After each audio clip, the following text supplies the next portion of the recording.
When you work night security, you learn to trust cameras more than people. Cameras don't blink. They don't forget.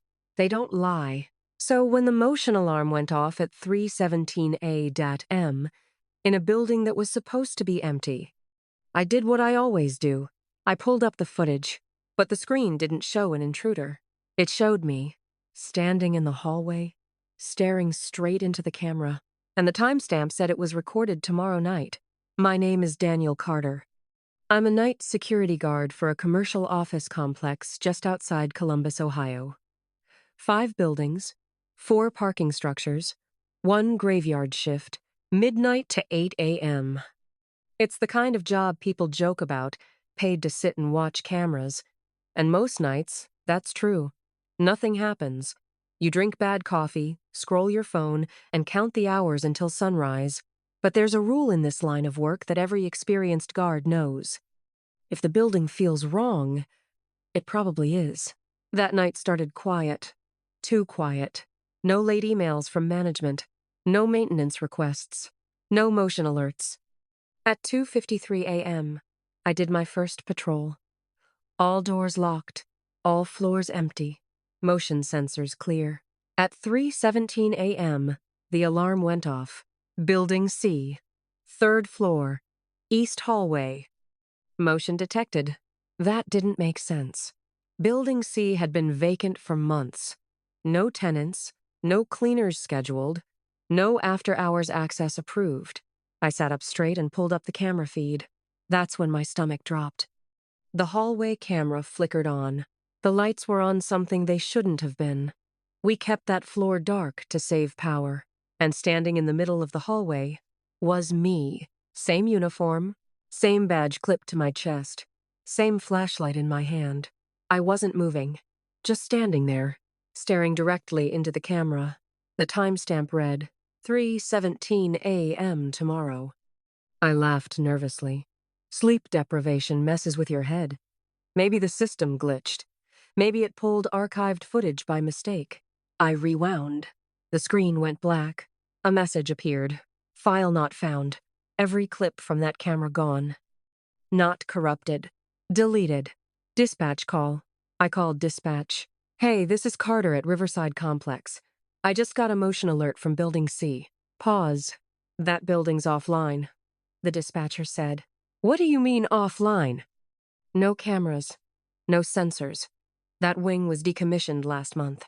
My throat went dry. I'm looking at a live feed right now. Silence. Then, Daniel, step away from the monitors. I can't. Listen to me, she said, her voice tight. Are you alone in the room? Yes. Another pause. Then who just used your access card to enter Building C?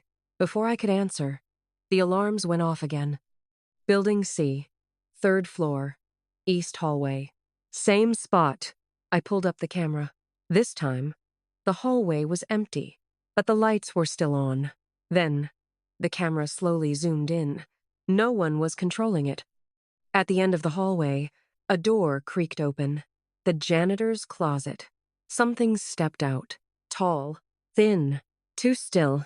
It lifted its head and smiled. The camera feed cut to black. File deleted. The patrol. Dispatch told me to stay put. Police were on the way. I didn't listen. That's the worst mistake a night guard can make, but something inside me needed to see it for myself. I grabbed my flashlight and headed for Building C. The elevator didn't work, so I took the stairs. Each step echoed too loudly, like the building was hollow. 3rd floor. The hallway lights were on. Every door was closed, except one. At the end of the hall, the janitor's closet. I raised my flashlight. Security, I called out. If someone's here, identify yourself. No response. I walked closer. That's when I noticed the cameras. All of them, every single one, were pointed at me. The room, the janitor's closet door was open. Inside wasn't cleaning supplies. It was a small room filled with monitors. Old ones. CRT screens. Each showed a different camera angle from the building. Past footage. Different nights. Different timestamps. And in every single screen, I was there, standing, watching, waiting. One screen showed me walking into the security office. Another showed me sitting in my chair. Another showed me sleeping at my desk. Then I saw one labeled 3:17 a.m. tonight. The screen was live. It showed the hallway behind me.